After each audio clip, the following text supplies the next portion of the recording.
Hi friends, इस lecture में हम एनडीए 2017 पेपर 1 जो 23 अप्रैल को हुआ था उसकी कुछ ट्रिकी प्रॉब्लम्स डिस्कस करते हैं।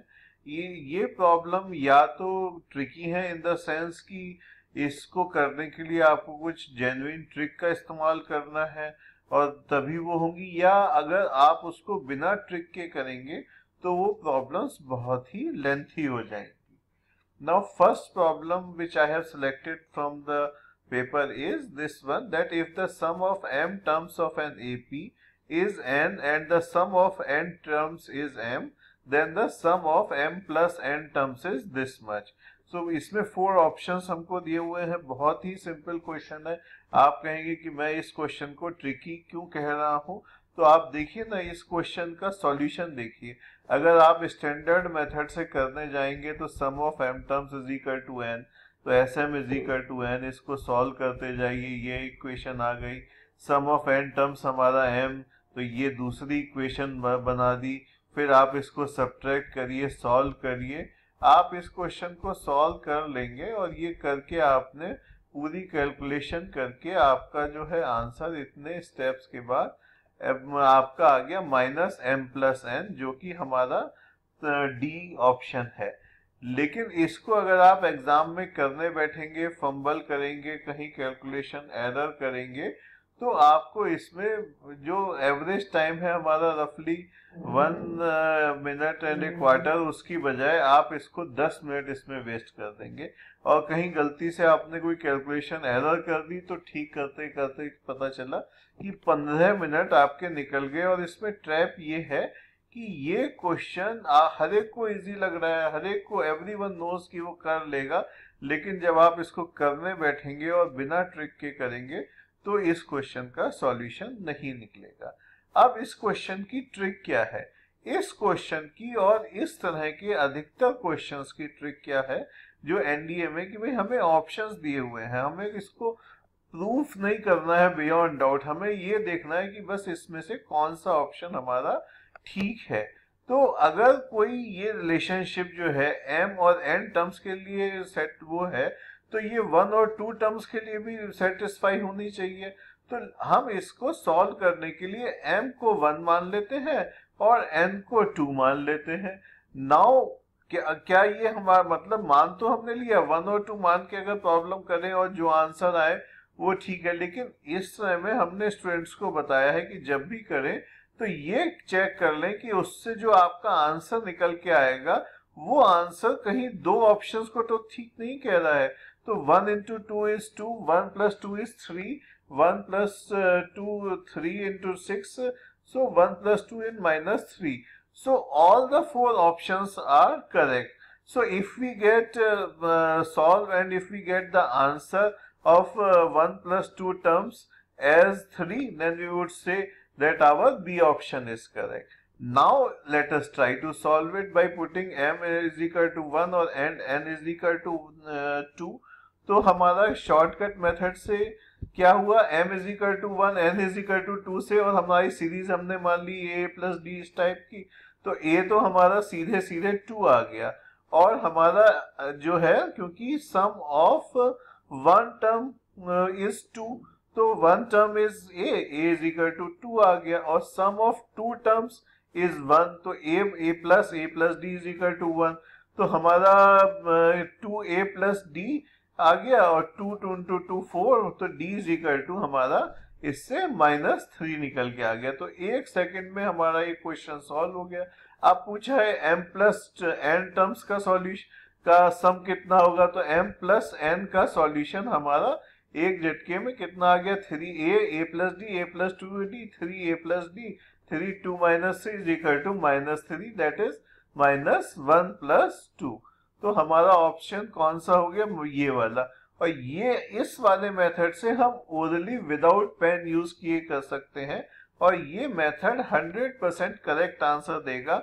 The only precaution which you have to take in these questions is कि जो 1 और 2 आप मान रहे हैं, तो ये 1 into 2, ये चारों ऑप्शन से आंसर इधर 1 सेकेंड को चेक कर लीजिए कि इसके आंसर्स गलत तो नहीं, मतलब सेम तो नहीं आ रहे।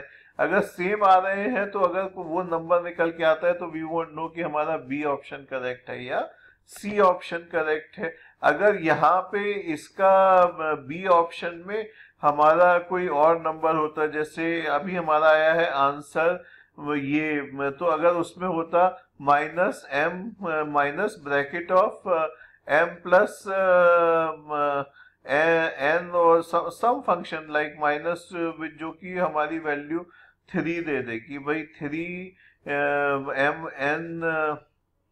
3 कैसे आएगी, ये 2 है हमारा, तो अगर हमारा इसकी जगह ऑप्शन होता -3mn/2 तो हमारे इससे भी -3 आती और -3 आती, तो हम इसमें m को 1 और n को 2 नहीं मान सकते। फिर हमें उसमें क्या करना पड़ता, m को हम 2 मानते और n को 3 मानते, तो हमारे चारों डिफरेंट आ जाते। तो इस तरह के कई क्वेश्चंस हम स्टूडेंट्स को प्रैक्टिस में कराते हैं, जिसमें हम स्पेसिफिक वैल्यू लेके उस प्रॉब्लम को सॉल्व करते हैं, और ये ट्रिक्स एनडीए के पेपर्स में बहुत ज़्यादा यूज होती है। तो इसकी हम आपको सफिशिएंट प्रैक्टिस कराते हैं। अगर आप हमारे प्रैक्टिस क्वेश्चंस देखेंगे तो उसमें इस तरह के बहुत सारे क्वेश्चंस मिलेंगे। ये क्वेश्चन मुझे एनडीए 2017 के पेपर 1 में मुझे सबसे अच्छा लगा। ये क्वेश्चन ट्रिकी है थोड़ा सा।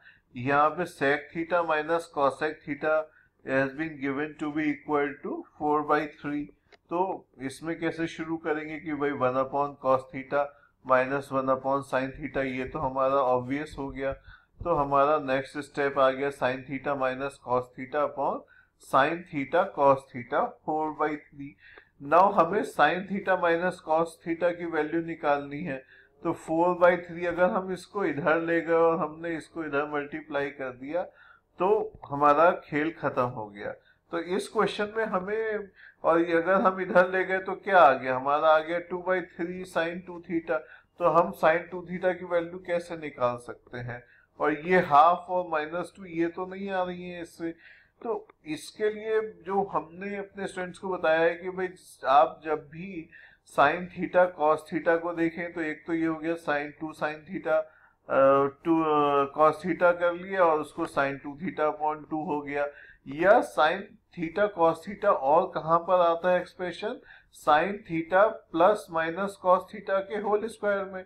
अगर हम sin theta minus cos theta whole square करें तो what would we get 1 plus minus 2 sin theta cos theta. लेकिन हमें यहाँ पर चाहिए sin theta minus cos theta, तो हमने इसको किस तरह से लिख लिया, sin theta minus cos theta upon -2 sin theta cos theta 4/3 -2। ये हमारी वैल्यू हो गई। 1 इसमें ऐड कर दिया, 1 सब्ट्रैक्ट कर दिया, हमारी ये वैल्यू आ गई, this is sin theta minus cos theta whole square -1। इसको हमने सॉल्व कर लिया, -2/3 आ गया। तो हमारे अब हमने इसमें क्या किया कि sin theta minus cos theta को हमने x मान लिया। बहुत बढ़िया है, यहाँ ये भी सिंपल है, x/x² -1 हो गया। ये हमारी एक इक्वेशन आ गई, क्वाड्रेटिक इक्वेशन बन गई, उसको सॉल्व कर लिया और हमारी क्या वैल्यू निकल के आई, एक तो x की वैल्यू -2 निकल के आई और एक x की वैल्यू हाफ निकल के आई। यहाँ पे हमारे आंसर्स क्या दे रखे, -2 एंड हाफ। हमने बिल्कुल धड़ाम से इसको सी को करेक्ट लगा दिया और हैप्पीली आ गए। अगर आप अगला सेम पे जाएंगे तो उसमें जितने एनडीए के 2017 का पेपर का सॉल्यूशन देखिए और इस क्वेश्चन का सॉल्यूशन देखिए, अधिकतर जो सॉल्यूशन दिए हुए हैं उसमें सी लगा रखा है।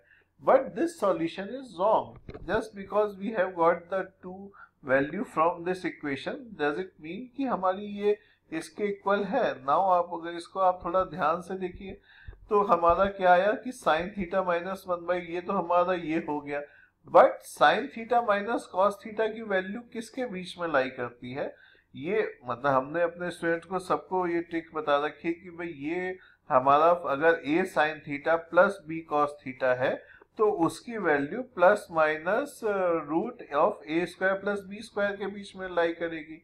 यहाँ पे 1 है और यहाँ पे 1 है, तो इसकी वैल्यू किसके बीच में लाई करेगी, -√2 to √2 के बीच में। तो बट हमारी तो वैल्यू इससे -2 निकल के आई है विच इज आउटसाइड। तो अगर इसकी वैल्यू हमारी गलत है तो हमारा ये सॉल्यूशन नहीं हो सकता। तो हमारा सॉल्यूशन केवल एक ही होगा इस क्वेश्चन में, sign theta minus cos theta would be only half. थोड़ा सा हमें यहाँ पे सोचना चाहिए था कि भाई -2 एंड 1/2 निकाल दिया। अगर क्वेश्चन के आंसर्स इस तरह से दे रखे होते कि -2 एंड ए हाफ, -3 एंड 1/3 तो लॉजिकल है।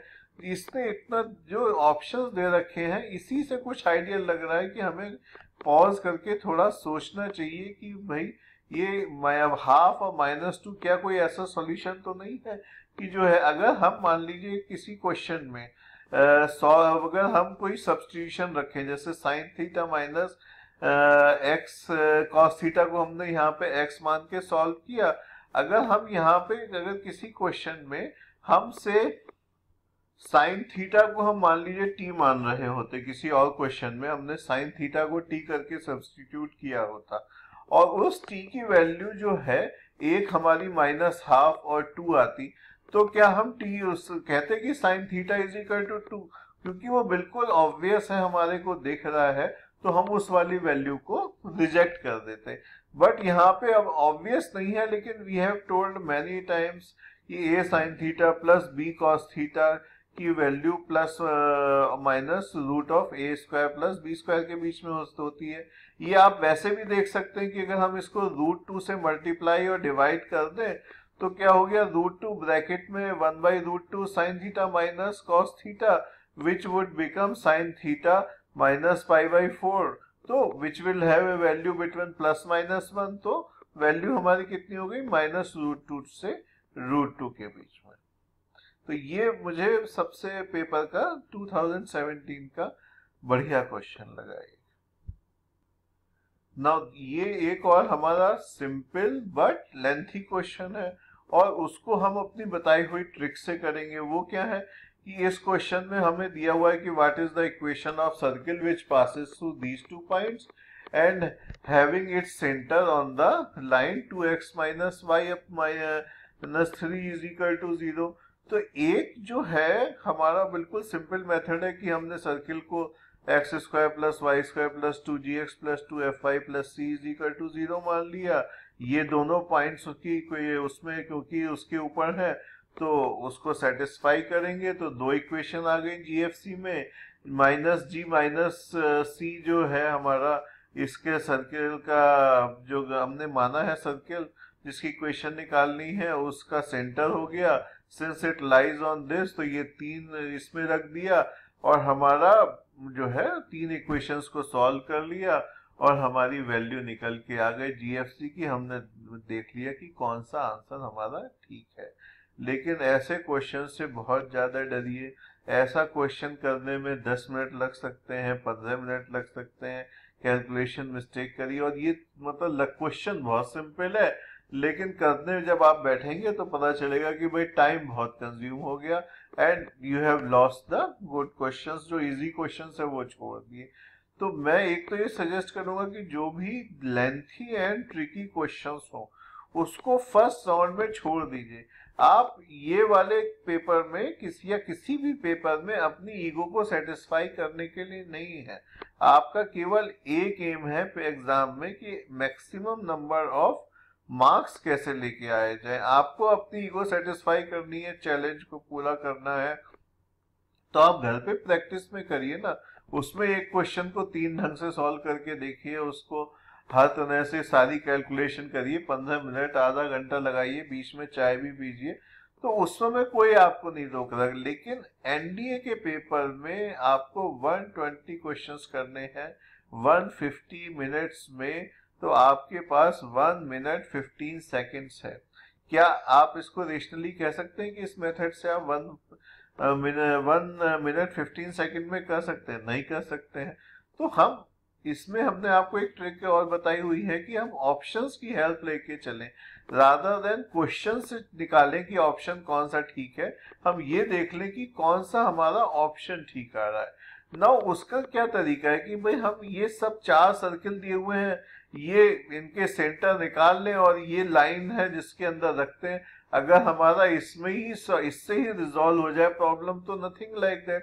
तो वो वाले मेथड से तो हम करेंगे तो हमारे को पेन यूज करने की भी जरूरत नहीं है। अब हमारा आप करके देख लीजिए, ये जो हमारा सेकंड सर्किल है केवल ये ही, इसके जो सेंटर है -3/2 एंड -6, केवल यही जो है हमारी इस लाइन को सेटिस्फाई कर रहे हैं। तो हमने बिल्कुल जल्दी से बी पे टिक लगाया। 1 मिनट 15 सेकंड तो बहुत दूर की बात है, हमारा 30 सेकंड्स में क्वेश्चन हो गया, पेन भी यूज नहीं करना पड़ा। और इनकरेक्ट सॉल्यूशन आपको करना है तो वो हमारे स्टाफ ने बड़ी मेहनत के हिसाब से कर दिया कि ये फर्स्ट इक्वेशन बन गई, ये सेकंड बन गई, थर्ड बन गई, और फर्स्ट सेकंड थर्ड को इक्वेशंस को सॉल्व करके हमने ये वैल्यूज निकाली। उसके बाद हमारा ये सॉल्यूशन निकल के आ गया। लग रहा है सिंपल, करने बैठेंगे तो it is quiet time consuming. ये एक और हमारा टाइम ईटर क्वेश्चन है कि अगर 000A00B0 and 00C are 4 distinct spines, what are the coordinate of point which is equidistant from the 4 points? निकालते रहिए आप बैठ के। लेकिन जो इजियर मेथड है हमारा कि भाई हम इसको क्वेश्चन से ऑप्शन निकालने की बजाय ऑप्शन से चेक कर लें, तो इस तरह से कर लेते हैं। पहला ऑप्शन रखेंगे और इसमें भी हमारी थोड़ा सा दिमाग और लगाएं कि जैसे पहले इसमें लगाइए कि 0 minus a plus b plus c by, तो ये root of a plus b plus c by 3, इन सब का स्क्वायर रूट हो गया, स्क्वायर्स का सम का। और अगर हम a से लगाएंगे तो ऑब्वियसली ये वाला तो डिफरेंट हो जाएगा, ये दोनों सेम रहेंगे। नाउ अब हमें b तक और इस वाले और इसको जाने की जरूरत ही नहीं है ना। अगर ये वाला डिस्टेंस 0 0 0 का डिस्टेंस स्पाइन से और a 0 0 का डिस्टेंस स्पाइन से सेम नहीं है, तो हमारा जो है ये पॉइंट इक्विडिस्टेंस इन दोनों से हो या ना हो हमें फर्क नहीं पड़ता, लेकिन इक्विडिस्टेंस नहीं होगा बिकॉज ऑफ सिमिलैरिटी। तो सिमिलैरिटी को आपको खूब यूज करना है। और ए बी सी अगर हम लेते हैं तो इसमें a square plus b square plus c square का रूट आ जाएगा, और यहाँ पे b square plus c square बचेगा, ये भी नहीं होगा। a/2 b/2 और c/2 लेते हैं तो ये देखिए ना, root of a square plus b square plus c square by 2, और a से सब a-2 किया तो भी किसका स्क्वायर आएगा, a square a/2 whole square plus b/2 whole square plus c/2। तो ये ठीक है, सिमेट्री की वजह से ये दोनों भी ठीक होंगे। तो हमने बिना पेन यूज करे हमने इसका सी आंसर निकाल दिया। ये देखिए हमारा a/2 और इसका और ये 2 पॉइंट्स का ले लिया कि हमारा ये तीनों का हमारा डिस्टेंस सेम आएगा।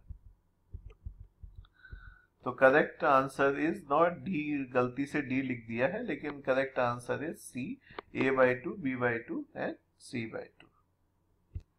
ना ये भी एक बहुत सिंपल क्वेश्चन है, लेकिन अगर आप बिना ट्रिक के करेंगे और लिमिट्स निकालते रहेंगे और left hand side limit, right hand side limit या ग्राफ बना के करेंगे तो इसमें बहुत टाइम लग जाएगा।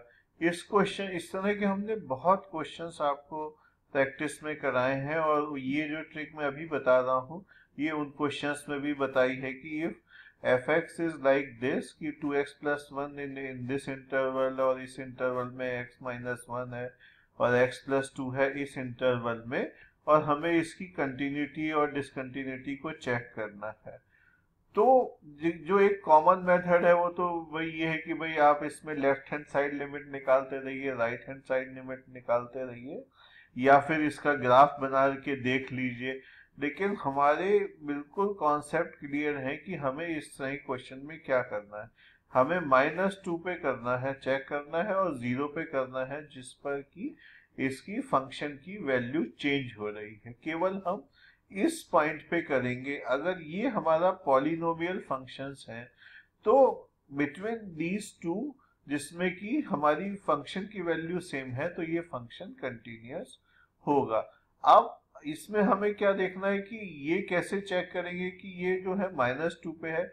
कुछ नहीं करना है आपको, लेफ्ट हैंड साइड लिमिट के लिए -2 इसमें रख दीजिए वैल्यू, कितनी हो गई, -2 × 2 -4 प्लस 1 ये -3 हो गई, फिर -2 इसमें रख दीजिए तो ये हमारा कितना हो गया, -3। तो ये राइट हैंड वाली आ गई -3, ये भी लेफ्ट हैंड वाली आ गई -3, तो ये हमारा जो ग्राफ फंक्शन है ये -2 पे कंटिन्यूअस हुआ।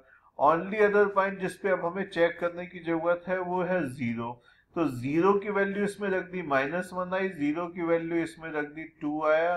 तो हमारा क्या हो गया, सीधा सीधा कि 0 पे डिसकंटिन्यूअस हो गया। तो अब हम इसका ऑप्शंस देख लेते हैं और चेक कर लेते हैं किस पे। It is discontinuous at x is equal to -2, ये तो हमने निकाल ही लिया, कंटिन्यूअस है। It is continuous only in this interval -3 to 2. No, it is also continuous between -2 to 0 and it is also continuous between 0 to 1. तो ये वाली बात भी गलत है। It is continuous at x is equal to discontinuous at x is equal to 0 but continuous at every point. Yes, केवल x is equal to 0 पर ये हमने निकाला था डिसकंटिन्यूअस है। -2 पूरी रेंज में हो गई, इस वाली में भी होगा, तो हमारा सी ऑप्शन करेक्ट हो गया। It is discontinuous at every point, ये भी गलत हो गया। अगर नहीं तो आप क्या करेंगे कि ग्राफ बनाइए, एक लाइन ये लीजिए, ये लीजिए, ये लीजिए, और या फिर आप इसकी लिमिट निकालते रहिए कि हम इसको h+0 और h-0 यही करते रहिए, और या फिर हम इसका सॉल्यूशन, भाई हमारे पास 1 मिनट 15 सेकेंड है। प्रॉब्लम एनडीए के क्वेश्चंस में अगर 120 में से आपको 5-10 क्वेश्चंस ऐसे नहीं मिलेंगे जो कि आपको ट्रिकी हैं, लेकिन फिर भी हमारा जो है इसमें 25% कट ऑफ क्यों जाता है। एनडीए में बहुत इंटेलिजेंट लोग भी देते हैं, तो 25% में ही हमारे लोग क्यों क्वालिफाई कर जाते हैं, क्योंकि कुछ क्वेश्चंस लेंथी होते हैं, कुछ ट्रिकी होते हैं, उसमें आप टाइम वेस्ट कर देते हैं तो आपका समय खराब हो जाता है। एंड आपको इसमें ये ध्यान रखनी है बात कि हमारे पास 1 मिनट 15 सेकेंड्स है और आपको 25% 30% नहीं टारगेट करना है। हमारे स्टूडेंट को, हर स्टूडेंट को मिनिमम 80% टारगेट करना है, क्योंकि जो आपका फाइनल मेरिट लिस्ट बनती है वो रिटन और जो है आपका एसएसबी को ऐड करके बनती है। तो अगर आप फर्स्ट 900 में 600 ले आए तो उसमें तो आपको बस क्वालिफाई करने की जरूरत होगी and you will still get the branch of your choice. तो इसलिए ये बहुत सिंपल चीजें हैं। एक चैप्टर में 5 to 7 ट्रिक्स होती हैं, उनको देख लीजिए और then you will be able to do all the questions. ये एक और ट्रिकी क्वेश्चन है, नॉट लेंथी बट ट्रिकी। अगर आप ट्रिक नहीं लगाएंगे और थोड़ा एप्लीकेशन ऑफ माइंड नहीं करेंगे तो इस क्वेश्चन को सॉल्व कर पाना थोड़ा सा डिफिकल्ट है। और अगर आप इस क्वेश्चन का सॉल्यूशन देखें, जो अगला सेम में 4 सॉल्यूशन लगे हुए हैं, तो चारों के अलग अलग सॉल्यूशन है। अधिकतर ने इसका solution A = B union C दे रखा है, which is not a correct solution। अब ये क्या कह रहा है question, consider set of all matrix of order 3x3 with entries 0 or 1 only, let B be the subset of A consisting of all element whose determinant is 1। तो सारी matrix, तो उसमें एलिमेंट हमें 0 और 1 रखना है, और अगर हम क्या कहते हैं वो वाली एलिमेंट मैट्रिसेस ले जिनका डिटर्मिनेंट 1 है तो वो B में आ गया हमारा। और C क्या है, जिनका डिटर्मिनेंट की वैल्यू -1 है। तो विच one of the following is correct, कि क्या हमारी C जो है वो एम्प्टी है। तो ऐसा तो नहीं है कि अब इस चीज को कैसे, इसको भी हम इधर से शुरू करके, हम कहाँ से शुरू करेंगे, इसमें तो हमें ऑप्शन देख के ही शुरू करना है ना कि कौन से ऑप्शन हमारा ठीक है कि नहीं है। तो अब हम देख लेते हैं कि C हमारी एम्प्टी है, तो क्या हम इसको कैसे एम्प्टी है या नहीं, कि can we think of an example जिसमें हम इसका जो है डिटर्मिनेंट की वैल्यू -1 हो और एलिमेंट सब 1 0 हो। अब अगर आप ध्यान से देखें तो अगर डायगोनल में 1 1 1 हो तो वो तो 1 हो गई ना। अगर हम उसके 1 1 को रिप्लेस कर दें तो हमारा जो है मैट्रिक्स जो आएगी ये वाली, अगर 1 1 1 ये है तो ये 1 हो गया, और 1 को हमने इधर रिप्लेस कर दिया तो इस डिटर्मिनेंट की वैल्यू -1 आ गई। तो क्या कहते हैं, C हमारा एम्प्टी हो गया।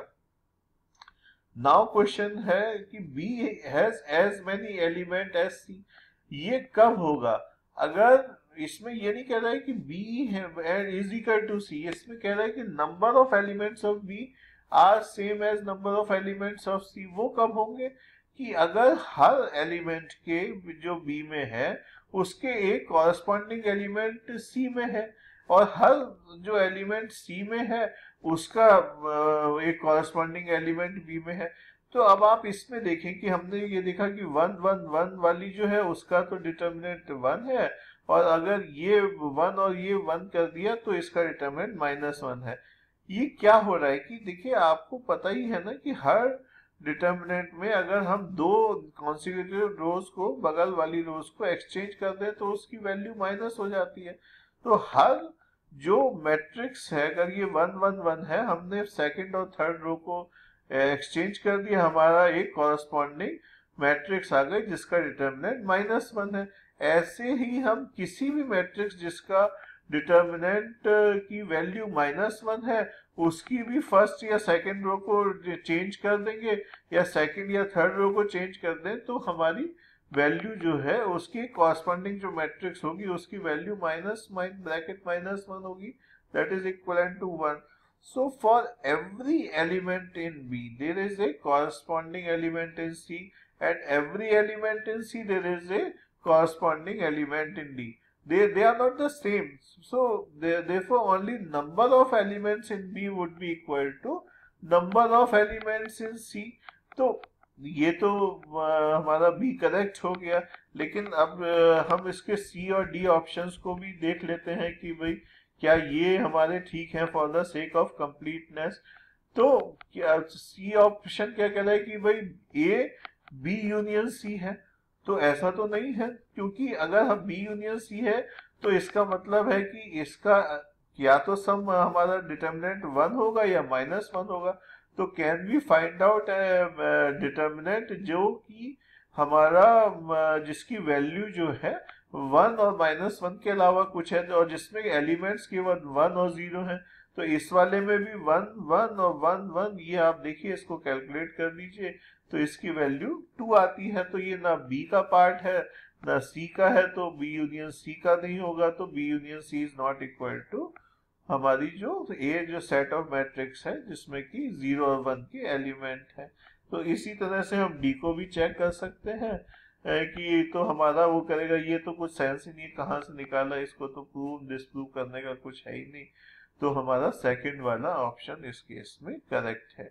आप देख लीजिए अधिकतर जो सॉल्यूशन अगला सैंपल लगे हुए हैं उसमें थर्ड ठीक है। अब ये वाला क्वेश्चन इंटीग्रेशन का एक देख लेते हैं। इसमें क्या है कि x to the power e-1 और e to the power x-1 dx upon x to the power e plus e to the power x, इसका इंटीग्रेशन निकालना है। तो एक तो हमारे पास अगर हम दिमाग लगाएं तो उसमें हम इंटीग्रेशन बाय सब्स्टिट्यूशन कर लेते हैं। x to the power e plus e to the power x को हम t मान लेते हैं, और हमारा इसका उसके बाद इसको शुरू करते हैं x to the power e plus e to the power x dt is equal to this much e to the power x, and उसको फिर dt में e कॉमन ले लिया तो ये आ गया, इसको उठा के हमने पूरी इसकी जगह ये रख दिया तो dt अपॉन e आ गया। ये हमारा जो है 1 अपॉन टी dt हो गया, इसको करा सॉल्व करके आ गया। तो this is not also very मतलब टाइम कंज्यूमिंग सॉल्यूशन, बट ये सोच पाना एकदम झटके से कई बार पॉसिबल नहीं होता है। तो इंटीग्रेशन के क्वेश्चंस में जिसमें इंटीग्रांड पूछा हो, हम इसमें क्या कर सकते हैं कि भाई हम इसको डिफरेंशिएशन का क्वेश्चन बना देना, और उसको देख लें कि किसका जो है हमारा डिफरेंशिएशन ये आता है। तो अब इसमें दिख रहा है कि जो 1 of x to the power e plus e to the power x है, तो हम इसको देख लेते हैं। तो 1 upon x to the power e plus e to the power x हो गया, उसको करेंगे तो e x to the power e-1 plus e to the power x हो गया, e कॉमन ले लिया हमारा तो 1 अपॉन e आ गया, तो इसका मतलब हमारा e कॉमन आ गया तो ये वाला एक्सप्रेशन आ गया, तो 1 अपॉन e करना पड़ेगा। तो d हमारा ठीक है। मुझे सॉल्यूशन वो अच्छा लगता है जिसमें पेन का इस्तेमाल कम करना पड़े, बस एक आध लाइन कहीं लिखनी पड़े और हमारा आंसर निकल के आ जाए, और हमें कुछ ज्यादा इसमें तो तो ये सोचना है, तब भी थोड़ा टाइम लग रहा है इसमें, तो देख के कि भाई आप इसको ऑप्शंस को देख के इसको निकाल सकते हैं धीरे से। ये भी एक सिंपल और बट थोड़ा सा लेंथी क्वेश्चन है, और जो ट्रिक मैं बताने जा रहा हूँ वो मतलब हमने आपको स्टैटिस्टिक्स की प्रॉब्लम्स में कई में बताया है कि इस तरह के प्रॉब्लम में आप सीधा निकालना, वैल्यू ना निकालना शुरू करें, और इसका जो सिंपल मेथड है उसको मैं अब आपको एक्सप्लेन करता हूँ। इसमें क्या है कि 5 ऑब्जर्वेशन है, उनका मीन 32 है एंड मीडियन 33 है। तो मीडियन 33 है तो थर्ड ऑब्जर्वेशन हमारी 33 है और उनका एवरेज 32 रखना है। Later it is found that an observation was recorded incorrectly as 40 instead of 35। If we correct the data then which one of the following is correct. अब आप इसमें एक तो ये है कि तरीका कि भाई हमने चलिए 33 तो ये हो गया, और 1 2 4 5 को हमने x1 x2 x4 x5 मान लिया, उनका सम हमारा थर्ड वो कर लिया हमने 32 कर दिया, और दूसरे वाले का अगर 40 की जगह हमने लास्ट हमने 40 मान लिया तो हमारा फिर से निकाला। तो वो सब कंफ्यूजिंग है, x1 x2 के चक्कर में जहां आप पढ़े आप उसको क्वेश्चन को अननेसेसरली लेंथी बना देंगे। तो जैसे हमने आपको पहले एक और क्वेश्चन में ट्रिक में बताया था कि ऐसे क्वेश्चन में हम कोई भी वैल्यू ले लेते हैं जो बाउंड्री कंडीशंस को सेटिस्फाई कर रही है। अब हमें 30 पहली जो ओरिजिनल सीरीज है वो हमने 33 ले ली, तो हमारा जो है दूसरा हमारा एक पता चल गया कि एलिमेंट 40 है। अब अगर ये कुछ भी वैल्यू हो उससे हमारी ये सारी कंडीशंस में पता चलना चाहिए ना, क्या एक ही रिजल्ट आना चाहिए। तो अब हमने वो लगा दिया इसमें कि भाई हमारा जो है थर्ड एलिमेंट 33 हो गया, हमने लास्ट वाला एलिमेंट 40 मान लिया, क्योंकि ये थर्ड है तो बीच में हमने कोई भी एक एलिमेंट ले लिया 35 36, हम कुछ भी ले सकते हैं, और फिर हमारा एवरेज 32 है तो हमने 32 मान लिया। तो ये वाला एलिमेंट हमारा कितना आना चाहिए, अब ये 1 से ज्यादा है, ये 3 से ज्यादा है, और ये 8 से ज्यादा है, तो ये हमारा 12 से ज्यादा है। तो ये वाला हमने 32 इसीलिए लिया था कि जो इनके डिफरेंस है वो इसमें से घटा देंगे तो ये 20 आ गया।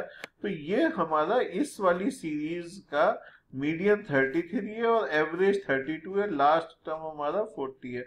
तो ये हमने इजीली जब हमने लिख दिया तो अब इसके बाद तो क्वेश्चन में कुछ बचा ही नहीं कि भाई इस नए वाले का मीन या मीडियन सेम रहता है या हमारा median remains the same but mean will decrease. तो आप वो एक सेकंड में लिख के भाई अगर 40 का 35 हो जाएगा तो हमारा जो है मीन तो हमारा कम हो जाएगा लेकिन मीडियन हमारा 33 रहेगा, तो बी ऑप्शन हमारा करेक्ट आ गया। तो this is the way we can solve the question in 1 minute 15 second. मुझे आप लोगों से ये एक्सपेक्टेशन है कि आप मतलब पूरा पेपर करके आएंगे मैथ्स के।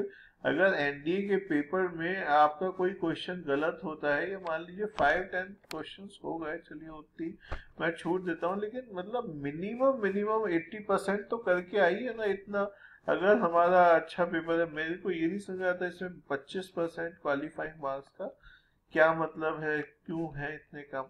तो हमारा लेकिन क्योंकि पर्पस यही है कि हमें मैक्सिमम मार्क्स, जैसे एक इजी पेपर है मैथ्स का तो इसमें हम स्कोर कर लें, क्योंकि जो हमारा फाइनल सिलेक्शन की जो मेरिट लिस्ट है वो रिटन सबमिशन, रिटन पेपर और एसएसबी के मार्क्स को ऐड करके बनती है। एंड वी आर मतलब अगर हम टॉप करने की सोचेंगे तो हम कहीं बीच में आके रुकेंगे, इसलिए we have to give it the best. हमें कभी भी मिनिमम और सिंपल क्वालिफिकेशन की तैयारी नहीं करनी है। इवन दो अगर आपका मैथ्स स्ट्रॉन्ग सब्जेक्ट नहीं है, लेकिन अगर आप ट्रिक्स और हमारे रिवीजन मटेरियल को पढ़ेंगे तो आपको कहीं कोई दिक्कत नहीं आनी चाहिए। 80% मार्क्स आपके मैथ्स में आने चाहिए। उसके बाद ये भी एक क्वेश्चन है कि जो उसको आप ज्यादा टाइम कंज्यूमिंग मेथड से कर सकते हैं और थोड़ा माय एप्लीकेशन ऑफ माइंड करें तो बहुत जल्दी भी हो सकता है कि mean of a group of 100 observation was found to be 20। Later it was found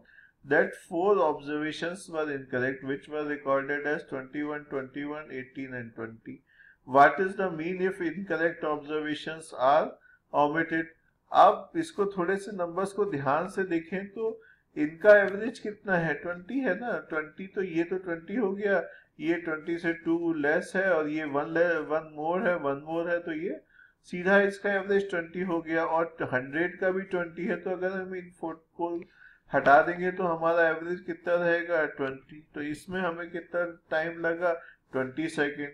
तो अगर ये वाला तरीका यूज करेंगे तो 20 आंसर हमारा 20 सेकेंड में बी आंसर निकल के आ जाएगा।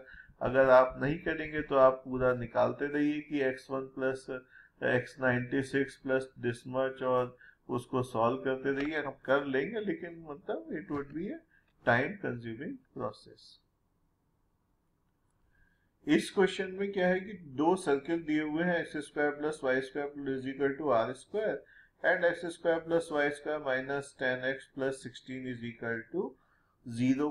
तो ये पूछा है कि अगर if they intersect at two distinct points, अगर टू डिस्टिंक्ट पॉइंट्स पे इंटरसेक्ट कर रहे हैं तो क्या होगा कि जो दो उनके सेंटर हैं उनके बीच का डिस्टेंस वो हमारा किसके कम होगा, वो उनके रेडियस के सम से कम होगा।